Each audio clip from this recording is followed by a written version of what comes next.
Dans cette vidéo, nous allons euh, activer le mode swarm de Docker et le mettre en œuvre. Mais déjà pour cela, nous devons nous assurer que le mode swarm est actif ou non au sein de Docker. Donc pour cela, nous allons utiliser la commande docker info et nous allons rechercher en fait cette ligne qui nous indique que le mode swarm est désactivé. À partir de là,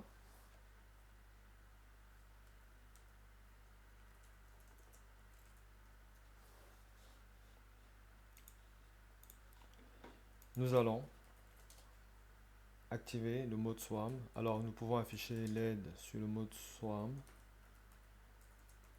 de Docker. Voilà. Ce sont les différentes commandes que l'on utilise au sein du mode swarm. Et puis nous pouvons activer le swarm mode de Docker à partir de la commande init, pour laquelle nous pouvons aussi afficher de l'aide si nous le souhaitons. Donc, ce sont les différents paramètres qui peuvent être utilisés avec la commande init. Donc ici, ce qu'on va faire, on va donc activer le mode swarm de Docker à l'aide de la commande init. Alors, quand nous activons le mode swarm, automatiquement notre machine devient un worker. Donc elle devient un manager en fait.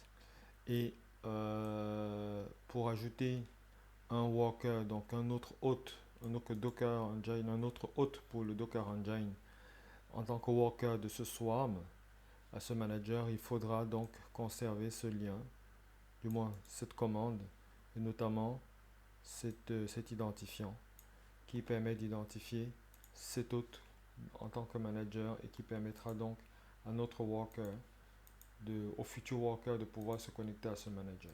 Donc on garde cela, retenez ça quelque part lorsque vous aurez activé le swarm mode sur cet ordinateur qui devient automatiquement le manager. Donc comme on l'a dit, hein, le premier hôte Docker sur lequel on active le worker devient automatiquement le manager. Pour ajouter un manager supplémentaire à ce swarm, il faut lancer la commande docker swarm join token manager et suivre les instructions.